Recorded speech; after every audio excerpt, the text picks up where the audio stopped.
بسم اللہ الرحمن الرحیم۔ تمام دیکھنے اور سننے والوں کو السلام علیکم۔ آپ دیکھ رہے ہیں 3D ٹی وی۔ محترم عزیزو، ایک انسان کی پلاننگ ہوتی ہے اور ایک اللہ پاک کی پلاننگ ہوتی ہے۔ ہم سب حیران ہوتے ہیں کہ اللہ پاک نے ایسے لوگوں کی رسی کیسے دراز کی ہے جو اپنے جیسے لوگوں کی زندگی انتہائی سخت کر دیتے ہیں، ان پر ظلم و ستم کرتے ہیں۔ اگر سوچئے تو اللہ پاک کی پلاننگ سمجھ میں آتی ہے۔ اللہ پاک جب تک مظلوموں پر ظلم کرنے والوں اور مذہب کے نام پر سیاست کرنے والوں کو ایک ایک راز کو لوگوں کے سامنے نہ لے آئیں، تب تک اللہ پاک کا نظام حرکت میں نہیں آتا۔ بہت مدت پہلے کی بات ہے کہ ایک بادشاہ نے اعلان کیا کہ میری سلطنت میں جو سب سے بڑا بیوقوف ہے اسے میرے سامنے پیش کرو۔ اس کام کے لیے بادشاہ نے سپاہی اور وزیر اپنی سلطنت میں دوڑا دیے۔ میری سلطنت میں جہاں بھی تمہیں بیوقوف نظر آئے اسے میرے دربار میں پیش کرو۔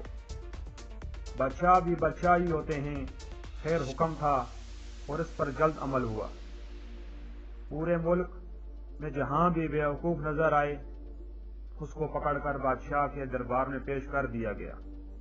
بادشاہ نے سب کا امتحان لیا اور فائنل راؤنڈ میں ایک شخص کامیاب بیوقوف قرار پایا۔ بادشاہ نے اعزاز کے طور پر اپنے گلے سے ایک ہار اتار کر اس بیوقوف کے گلے میں ڈال دیا۔ وہ بیوقوف اعزاز پا کر خوشی خوشی اپنے گھر لوٹ گیا۔ ایک عرصے بعد وہ بیوقوف بادشاہ سے ملنے کے خیال سے آیا۔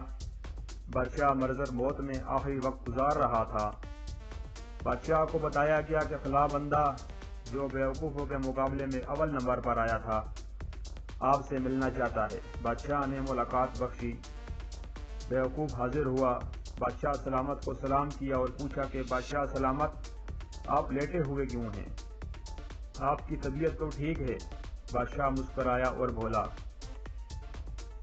میں اب اٹھ نہیں سکتا کیونکہ میں ایک ایسے سفر پر جا رہا ہوں جہاں سے واپسی ممکن نہیں ہوگی اور وہاں جانے کے لیے لیٹنا ضروری ہے۔ بادشاہ کی اس بات پر بیوقوف حیرت سے پوچھا، بادشاہ سلامت، واپس نہیں آنا کیا؟ آپ نے ہمیشہ وہیں رہنا ہے؟ بادشاہ نے بے بسی سے بولا، ہاں مجھے وہیں رہنا ہے۔ اس پر بیوقوف بولا، تو بادشاہ سلامت، آپ نے وہاں بہت بڑا محل، بہت بڑے باغیچے اور بہت سے غلام اور بہت سامان زندگی روانہ کر دیا ہوگا۔ بادشاہ چیخ مار کر رونے لگ پڑا۔ بیوقوف نے حیرت سے بادشاہ کو دیکھا۔ اسے سمجھ نہیں آ رہی تھی کہ بادشاہ کیوں رو رہا ہے۔ بادشاہ بولا، نہیں، میں نے وہاں ایک جھونپڑی بھی نہیں بنائی۔ روتے ہوئے بادشاہ کی آواز نکلی۔ اس پر بیوقوف بولا، بادشاہ سلامت، ایسا کیسا ممکن ہے؟ آپ سب سے زیادہ سمجھدار ہیں، اس ملک کے بادشاہ ہیں اور آپ اپنے آپ کو تمام لوگوں سے بہتر اور سمجھدار سمجھتے ہیں، تو یہ کیسے ممکن ہے؟ مجھے یقین ہے کہ آپ نے لازمی اپنے لیے کوئی نہ کوئی انتظام کر لیا ہوگا۔ بادشاہ دھڑے مار مار کر رونے لگا اور کہنے لگا، افسوس، صد افسوس کہ میں نے وہاں کوئی انتظام نہیں کیا۔ بادشاہ کے لہجے میں بلا کا ڈر تھا۔ بیوقوف اٹھا، اپنے گلے سے قیمتی ہار اتار کر بادشاہ کے گلے میں ڈال کر بولا، بادشاہ سلامت، آپ مجھ سے زیادہ بیوقوف ہیں اور یہ ہار جو آپ نے مجھے انعام میں دیا تھا، میرے خیال میں اس کے حقدار آپ مجھ سے زیادہ ہیں۔ میرے پیارے دوستوں اور بھائیوں، زندگی بڑی مختصر ہے اور موت کا کوئی پتہ نہیں۔